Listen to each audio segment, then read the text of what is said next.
Okay, problem 5. I really like problem 5 because it is blindingly, almost forehead-smackingly simple once you realize what the problem is. So I'm going to assume you've looked at it and thought about it a bit. And let me give you a couple hints. So, and I'll sort of go the same way I did with the last one, where I try to give you a couple hints and then ask you to sort of think about it a little bit yourself.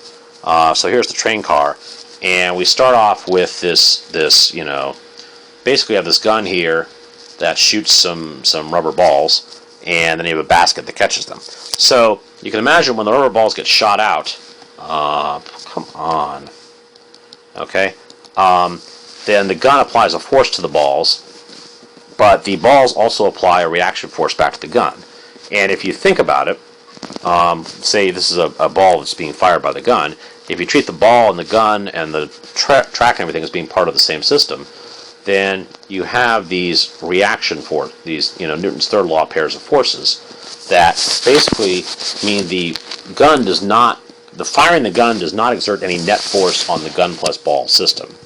So there's no net external force acting on the guns and the balls together when you fire them.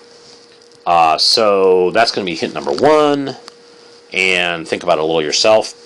The other process that happens is the balls go down to the right, and they go do, and then they enter the basket and sit in the basket.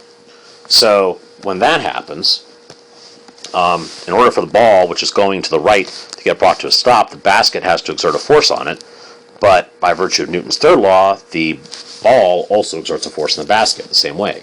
And these also cancel out. So both the forces that the gun applies to the ball at launch and the force that the ball applies to the basket are simply part of Newton's third law pairs. And the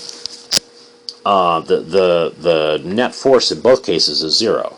So in fact, the net force, and I'm going to go to I'll go to more of a lavender color this time. The net force on the system, those are not external forces. Gravity and the normal force balance out. So there are no net external forces on the system. And the system includes train car plus the balls plus the gun plus basket plus, I think you're in the problem, right? Yeah, you are standing, so plus you. So, you. Okay. So, close enough. So there are no net external forces on the system. Okay? So sum of external forces is 0. Which means then, okay, what does that mean? Think about what that means. If you don't know the answer, you should brush up on this. That means that the acceleration of the system's center of mass must be 0, because the system's mass certainly isn't 0. So the acceleration of the system's center of mass equals 0. Wow. Okay, what does that mean? So what it means is that, no, not that. Okay. What it means is that the center of mass of the train car plus all of its contents doesn't accelerate. And since it starts off at rest, because all the contents start off at rest, obviously, the velocity of it must be 0. So what happens is, then, you have the car, say like this. You have balls, you have the gun, you have the basket down this end. It's 30 meters long, and let's just say, hypothetically, that the center of mass of it is in the middle, okay? So what's happened now, that's the start of the problem. What's happened by the end of the problem is that all the balls have been fired, and they've all fallen into the basket, which means all the balls are down here, right? So the center of mass of the system must have shifted to the right. And in fact, you can figure out how far it must have shifted to the right relative to the train car, and then figure out that if it stays in the same place, the train car must therefore have moved. So, and then it's pretty simple because, let's see. So we're going to say initially, we're going to have two objects here. We're going to have the balls, okay? The mass of all the balls. The balls are, well, there's 6,000 balls, they're each 1/10 of a kilogram, 600 kilograms. And then the mass of the rest of the stuff, which is going to be the total mass of the system, which I think we said was, let me find it, 1,800 kilograms, minus the ball mass. So everything else in the system must have this mass, okay?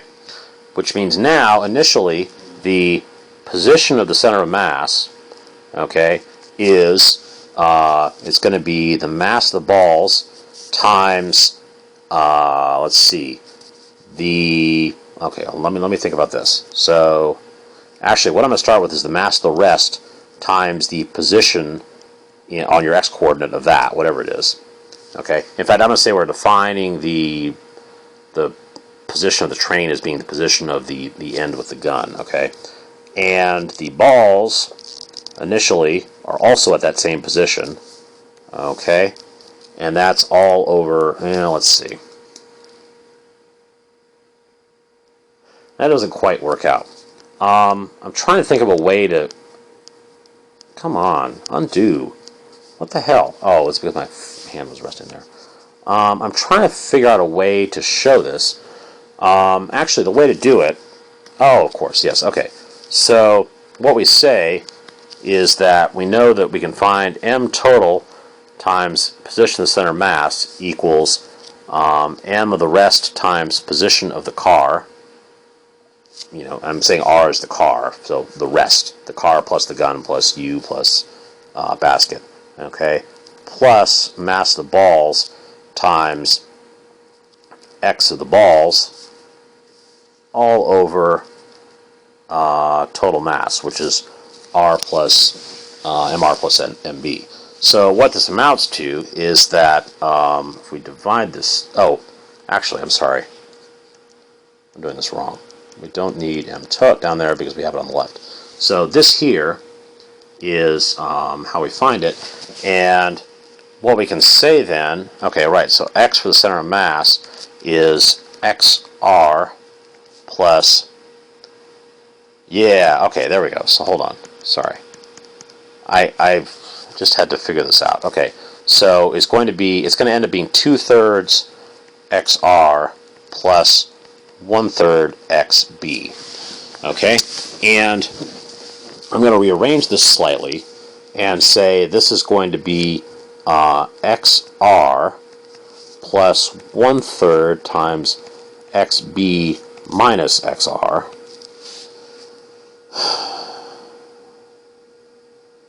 Well, yeah, it's still kind of ugly. The answer is 10 meters, all right? So I guess what I meant to do here, when we get down to that, then I say the change in XCM is going to be the change in position of the train car plus 1/3 times the change in, oh, this will work, in position of the balls minus position of the car. And what I'm saying is that if this is our positive x direction, this quantity here on the left, this one, is going to increase by 30, is going to increase by 30 meters because the balls, this is the position of the balls relative to the position of the train car. That's changed by 30 meters. So, therefore,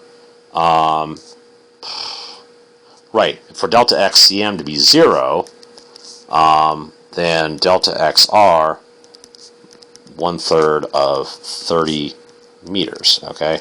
And so, 30 meters, sorry.